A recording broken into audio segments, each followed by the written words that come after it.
Welcome to Inclusivity Unlocked, the podcast that's all about inclusion and diversity, brought to you by the Association Explorator. Today, in our podcast studio in Craiova, we're bringing you the voices of 4 representatives from 2 inspiring non-governmental organizations, one from Turkey and the other from Hungary. In the first part of the podcast, our guests dive into key Action 2 projects under Erasmus Plus and sustainability initiatives, while the second part shines a spotlight on the work of youth workers and the meaning behind European Solidarity Corps. Enjoy the episode, and if you find it valuable, don't forget to subscribe and give this video a thumbs up. Okay, now it's time to unlock the topic. Hi everyone, I'm Nisa. I'm a youth worker in Pi Youth Association from İzmir, Turkey. Yes, I have another colleague right next to me. Hello everyone, welcome to Inclusivity and Unlocked. So this is Saurav, so simply you can call me Saurav. I'm from Bangladesh, but I'm working in Hungary, Youth Together Association. Yes, so why we are here today? So we are here in Craiova, Romania, to attend the kickoff meeting of our project named More Conscious Youth, Greener Earth. It's a Key Action 2 project under the Erasmus Plus program. Most of the people know what is Erasmus Plus, but the Key Action 2 projects are not very well known area for everyone. It's a long-term project lasting 2-3 years among the partners around Europe to build their capacities in the youth field especially. So this is our project. We are participating our first face-to-face meeting in Romania to meet each other again and to go over the project together and set the upcoming activities together and clarify some topics together. Yes, I already told my name. I'm Nisa, but I am also responsible for the Erasmus Plus Key Action 2 projects in my organization. It's not the first meeting face-to-face, like outside Turkey. How about you? Yes, so actually I have been working with Erasmus Plus and in Hungary 2022 until right now. So I actually involved in several projects in different countries. Most of them are related to climate change and global warming and how we can involve youth consciousness and to be more greener world. So for me, actually, it is it's a voluntary work. So I'm basically a university teacher. So I really like to foster the environment and how we can create a livable world together. So I think it's very important for us because if the youth are not conscious about the what is happening, like climate change, global warming, so we have to face a lot of problem. So in the future. So I think it's a good beginning, and our meeting was really nice about more conscious youth and more greener world. So we are planning to develop a non-formal education program, firstly for youth, having 3 modules.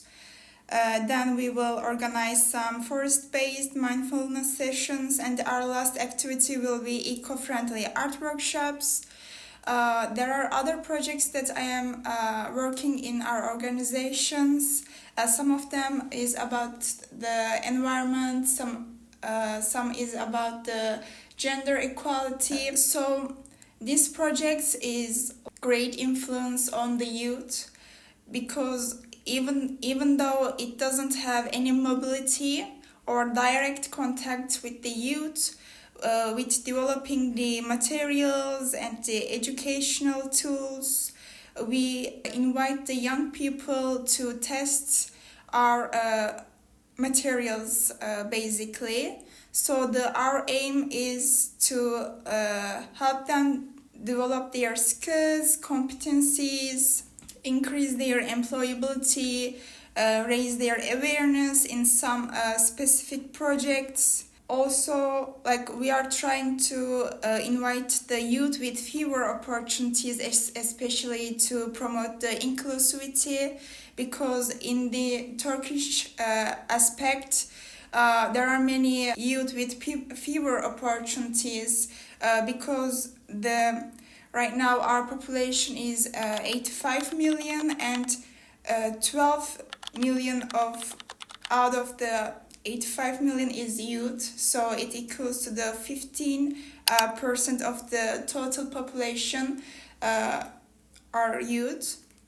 So there are some like obstacles they face in their daily lives. For example, like visa issues, financial issues. So by like providing these kinds of activities in their local level, they have a chance to develop themselves like at the same level of quality of the education with the other young people, like other peers living in other countries. Because even though we will live in Turkey, like we will organize some activities, also our other partners will also organize the same activities with their local youth, so we will use the same materials. So I have one question to you. Like I know, like so far you studied political science in Istanbul.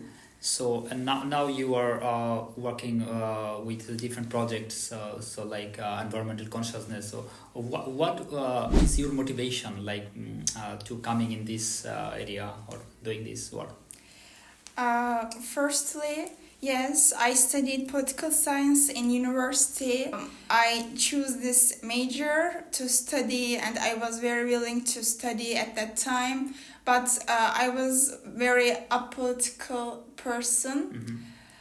I hope the word is like, there is a word like this, apolitical. But in the end, like during the university years, I was trying to find what I can do after the graduation, because I am trying to find the area that I like to do, because like my aim was to the job that I like. So I was trying to different areas. And last year of my study, I did my volunteering in a civil society organization in Istanbul, and the main job was to transfer some pre-assessment and post-assessment materials into the online system.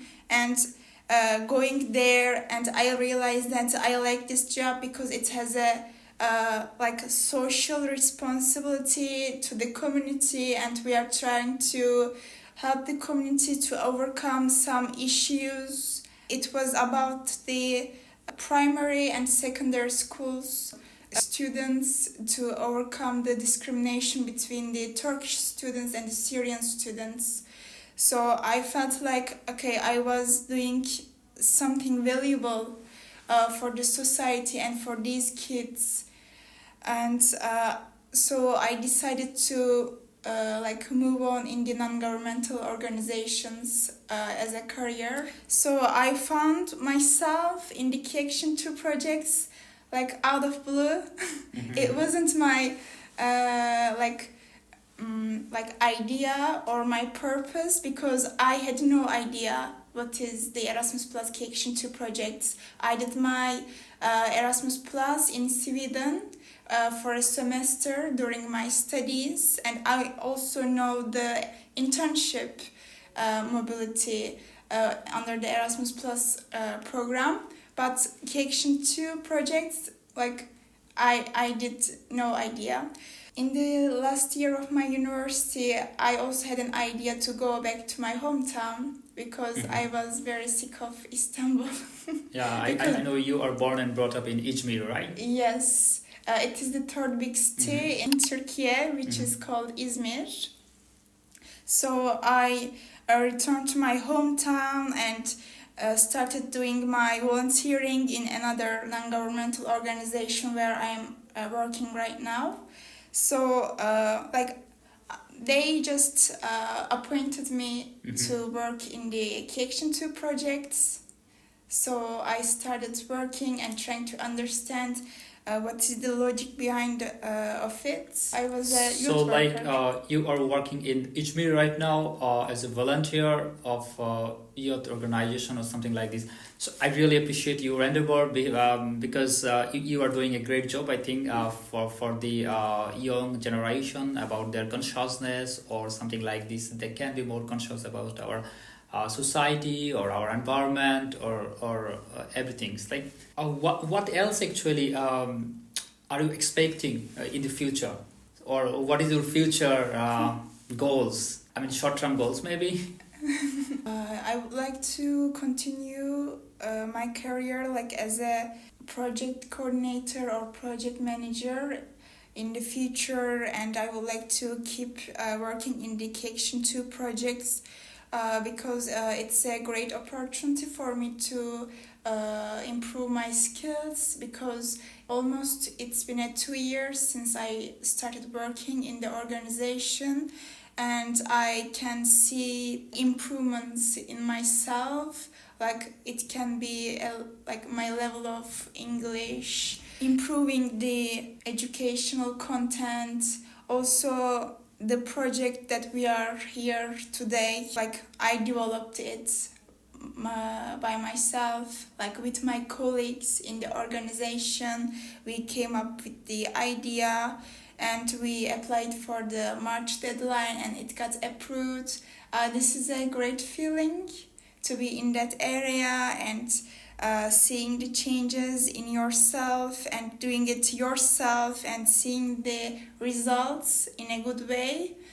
It's very satisfying. Okay, so we must give thanks to Erasmus Plus for giving us the opportunity for arranging such kind of projects in different countries, right? Mm-hmm. Yes, definitely.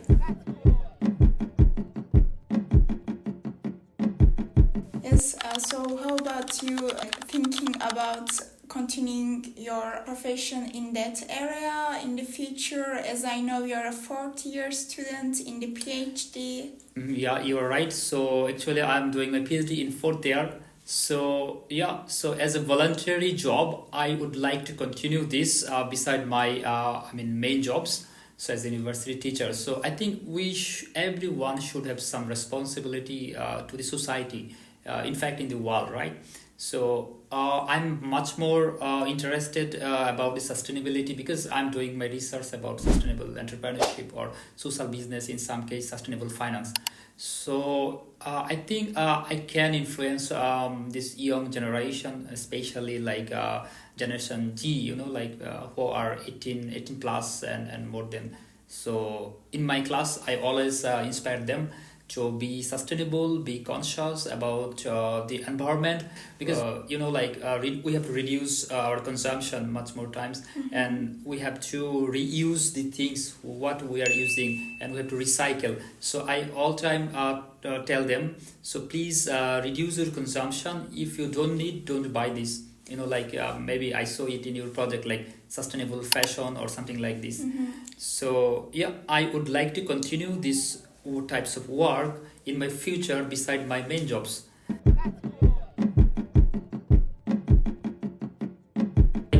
Sustainability, sometimes we think sustainability is the concept of developed countries. And because when we implement sustainability or doing anything, so we need budget or we need actually fund. So in perspective of developing countries like, I don't know, Turkey, or even if I say in Bangladesh or South Asian countries, so people are not much more interested, say for example, green, you say like green transportation, you see? So sometimes green transportation or these are the much more expensive than traditional one.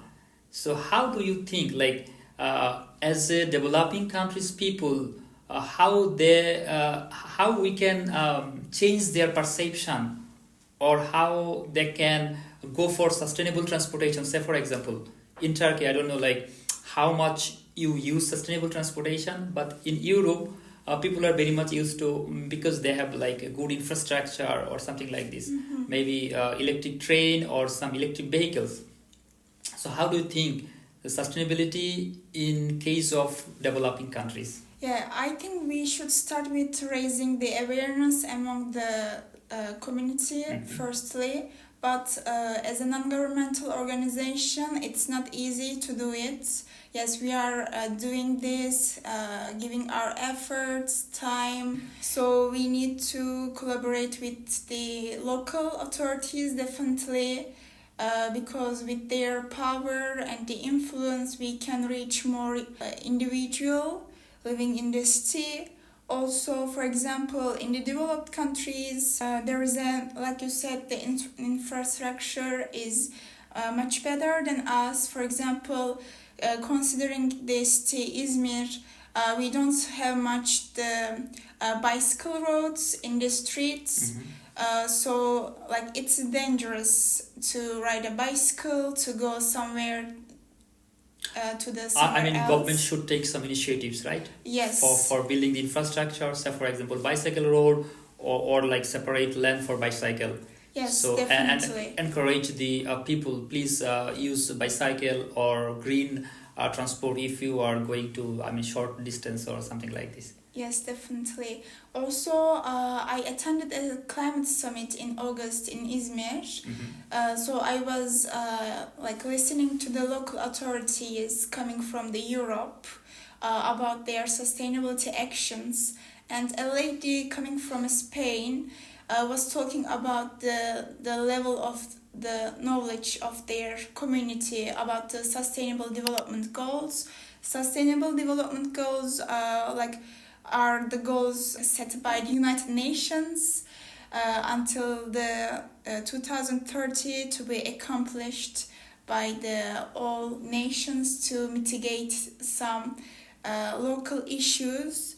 So the lady said that SDGs are not well known among the community.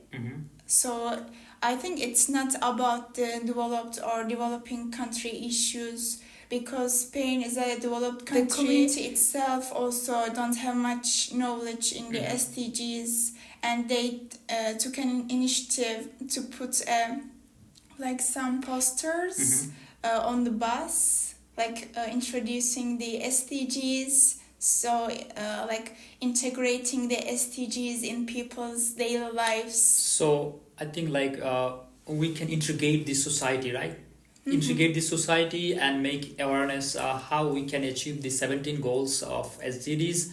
So yeah, from my view perspective, I can say, as I mentioned, I'm a teacher. So I think we should include our curriculum 17 goals of SDGs and how we can achieve and make awareness from the very beginning. Say for example, in the early school, we need to give some kind of textbook to them how we can achieve 17 SDGs, because most of them are related to climate change or sustainability related goals, you see. Yes, definitely, because in the curriculum there is no anything about the SDGs. In Turkey also I didn't encounter any SDG goals during my major. So I just learned the SDGs during I was working for the KA2 project. So it's not a well-known area for every people. So they should be disseminated among the community. They should be more visible. And I think one of the another things is very important for achieving SDGs. That is from our own steps. So for example, as an individual, what we can do. I realize that most of the student or peoples in developing countries, they are actually concerned about, not too much aware of the say for example, using the electricity in the school or college. When they are not in the room, they don't switch off the light. So I think this is also important. So make awareness. So how you can reduce the consumption of power or your carbon footprint, water footprint, right? Yes. So at our personal level, we could take some steps for daily lives, right? Yes, definitely. Also, with this project that we are here today, the aim is to our first activity is to develop a educational module, education program, and it has 3 modules named From Farm to Fork, the fashion footprint, and the green commute. So, for example, for the first module, From Farm to Fork, we are aiming to raise an awareness among the youth, especially to know the background of how our food coming from the farm to our plate. For example, do we know how the meat production or dairy products are producing? Yes, because even building a farm, it causes the environment in a bad way. For example, it caused deforestation in the forest areas because they need to cut the forest to make to have a flat area for the animals to get fed by the grass. Then even producing for meat, it requires so much water. And also producing the meat, they use antibiotics to let them grow faster. So do we actually know it?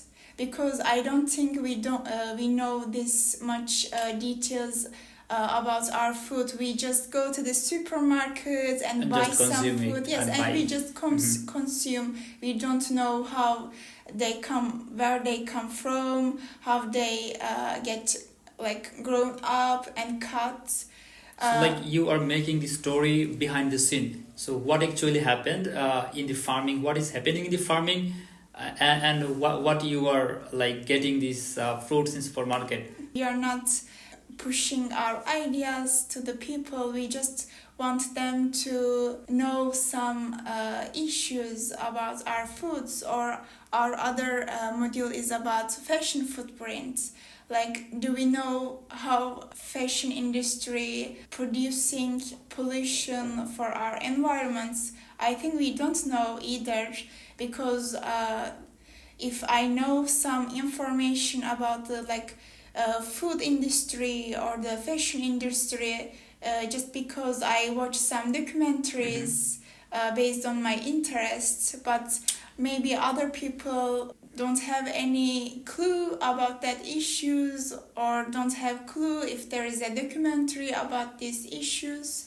So if we can plant some doubt seeds into their head, they can search more about these issues and raise their awareness and share this knowledge with their family, friends. Then we can spread the idea among Yes, so you are very true in this sense, because in my country, in Bangladesh, back in Bangladesh, I saw some kind of things, because Zara, H&M, they are producing their clothes in Bangladesh or some other countries in Asia. So I know how they are polluting our environment. We need to be very conscious about our consumption. So I think it's very important, reduce your consumption. If I don't need this, I shouldn't buy, because fashion industry, they are all time inducing us to create some artificial demand or something like this. So I think we should be very much careful about is it necessary, really necessary for me, and if it is, we can go for to buy it. Not creating some artificial demand and for the what can I say, the word shopping for only your personal happiness. So I think we should consider it. Thank you for today's thank you very much, Nisa, for your nice talk, and I really learned a lot of new idea from you of what you are going to do in Izmir, in different kind of projects or different kind of voluntary activities. Thank you very much. So we are in Romania now. This is my first time. What about you? In Romania, not first time. I have been so many times, thanks to Erasmus Plus. But in Craiova, it's my first time. Yeah. So how was it for you? Well, it exceeded my expectations because I have some friends from other parts of Romania that when I said I'm going to Craiova, their reactions were super different. Yeah, Cool. you can imagine. But I can say as soon as I arrived in Craiova, I love this city. Yeah, amazing. So you are youth worker, I am youth worker too. So we are in an association now. Yeah. So we are the guests of the Inclusivity Unlocked Yeah. podcast. Yeah. So we are really excited, huh? Yeah. Yeah. Okay, cool then. So can you introduce yourself a bit Sure. to us? Sure, with pleasure. My name is Aykhan. I am originally from Azerbaijan, but nowadays I'm living in Hungary, thanks to my association. Wow, amazing. It's called Fiatalok Egységben Egyesület, Wow. in Hungarian, of course. And It's hard to pronounce it. Yes, a bit. And in English it means Youth Together Association. Yes. So kinda related to our topic as well, inclusivity. And the association has been established 5 years ago. In You are Budapest. young? Yes. Amazing. 5 years ago, and in Budapest region.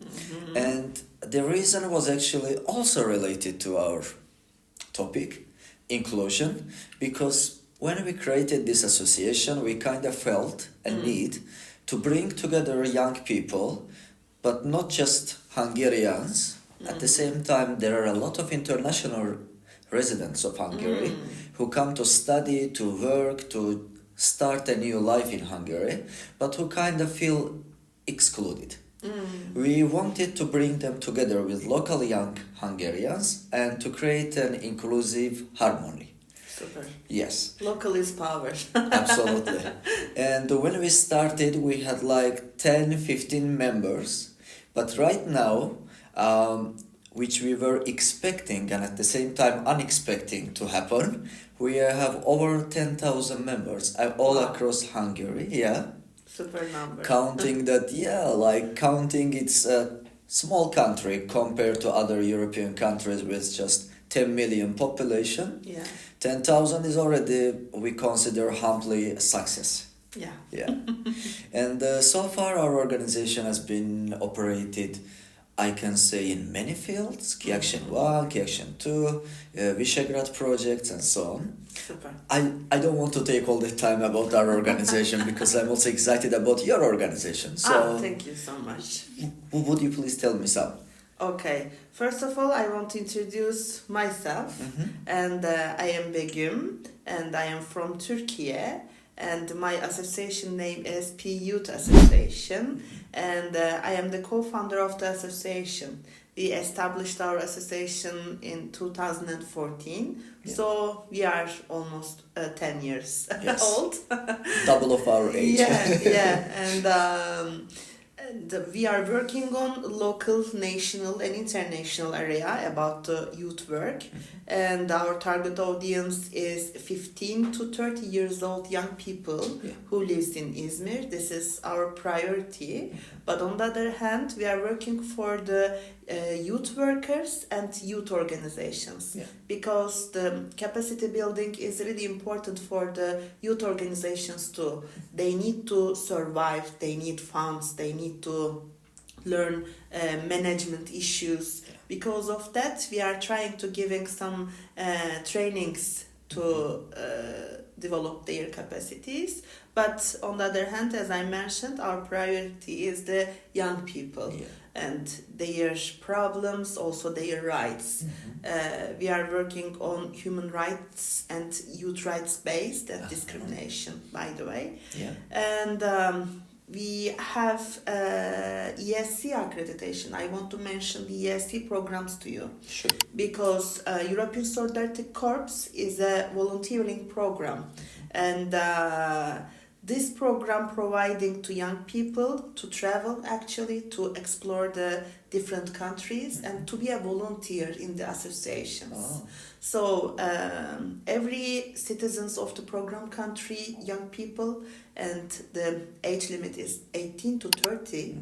And if you are in 18 to 30, and if you are a citizen of the European Union countries or program countries, you can join that program.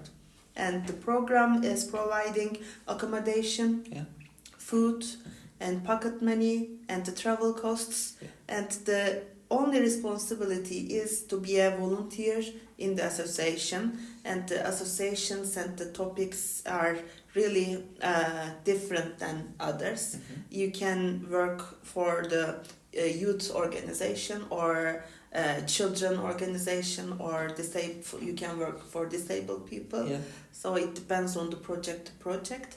But with the EST program, we are hosting 15 foreign volunteers in Turkey in our association, and we are working with them for the young people, and they are creating some different activities for the young people free. And we are sending young people to abroad, to Europe, as a ESC volunteers, and it is a good opportunity for the young people. Do you have any experiences about ESC program, by the way? About ESC, yes. Yeah. I had a chance. Sure. I had a chance to do ESC, team volunteering in Poland and also in Romania recently. Super. Yeah. I was in Brasov, another city, and we were involved in ELF volunteering. Wow. And ELF is the abbreviation for Experimental Learning Festival. That's a good short name. Absolutely, I love the name, Cool. especially when I learned what it means. And so what we did, we came to Brasov from different countries of Europe. We had Spain, France, of course Hungary, Romania, lots of variety of people. We were 24 people, also the number was You mentioned huge. Team volunteering. Yes, team volunteering, Super. And our team had one mission, to have fun. Of course. This is the first mission. Of course, it's the first mission, but it's not the only one, of course. Our main mission was that we came to Brasov to organize a summer festival for children. Really? Yes, That's for nice. approximately 300 children who could come to the festival and learn, have fun, spend a nice weekend plus Friday, and remember So Erasmus. for 3 days. For 3 days, Yeah, yes. cool. And we were hoping to stay in their memories as a nice part of their life.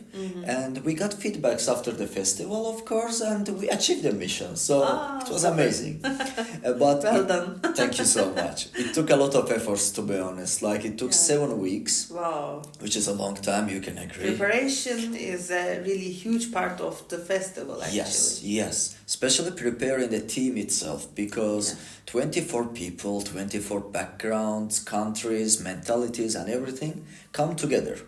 And I would really like to send my appreciation to the organizers from here, that they did a great job, because the first 2 weeks, I can say, especially the first 2 weeks, we dedicated only for introductions, team building, ice breaking, and so on.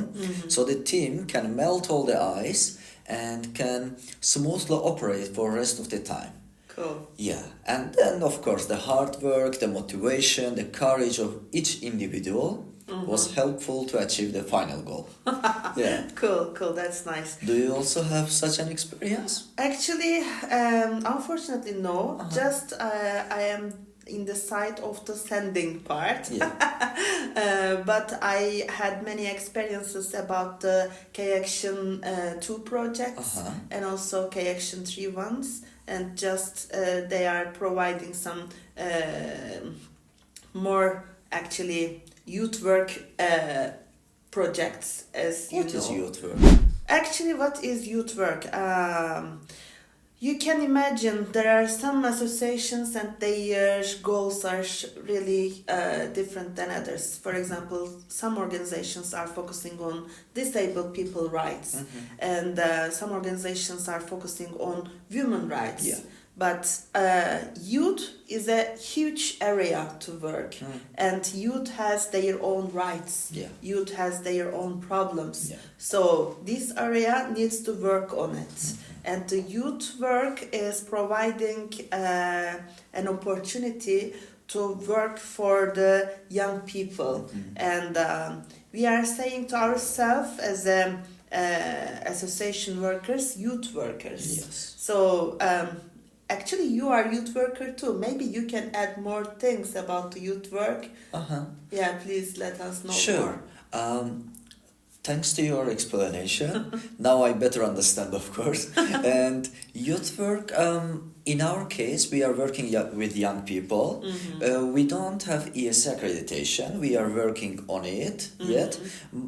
However, since the operation of our organization, we have been involved in youth exchanges and training courses. Yeah. These mobility opportunities for young people, and also Cultural exchange, this is the important exactly point. yes, this young people, and also at some projects like training courses, also mature people, let's say, we are sending people abroad, and at the same time we are hosting people. Yeah. But different from ESC, we are doing it for short time, let's say 5, 10, 2 weeks. Yeah, maximum maybe 2 weeks. Maximum, yes. But 5 days, 10 days projects are Exactly. happening, and Yeah. they look like a camp. Huh? What do you think? At some point, yeah, because Youth camp. Youth camp, exactly, because people are, of course, motivated to learn, to discover a new country, a new culture. At the same time, in the projects, on average, I can say 30, 40 people are participating, which is a huge number. And 1 week is basically a discovery time for everyone. Yeah. And to organize it successfully, it also takes a lot of effort from the youth workers. Yes, of course. Yeah, because it doesn't matter you are the host organization, while you have, of course, more responsibility as the host. Of course. The same or similar amount of burden is also on the sending organization's shoulders. Yeah, because you need to select good candidates. You need to make sure that they don't feel stressed. They are free to express themselves from the beginning. They need a safe area. Safe area, exactly. And to provide this safe area, we need to be kind. And at the same time strict sometimes. So to manage these two aspects at the same time, I believe it is what we are doing most of the time as a youth worker. Yeah, and they are good experiences for us. And also I am suggesting to young people they can join that kind of projects. Also, did you heard that European Youth Portal? Yes. Yeah, and also I am suggesting to young people they can join European Youth Portal, and they can learn more things about the Erasmus Plus program, and they can create an account, and they can apply projects. And actually that conversation is useful for me. And do you want to add more things? I believe from my side it was also useful, and I would like to thank you so much for this. Thank you for watching and listening to this episode of the Inclusivity Unlocked podcast, where youth workers from 2 associations from Turkey and Hungary shared their insights on EC and Erasmus Plus projects. Don't forget to subscribe on our YouTube channel, and we'll see you next time to unlock the new topic.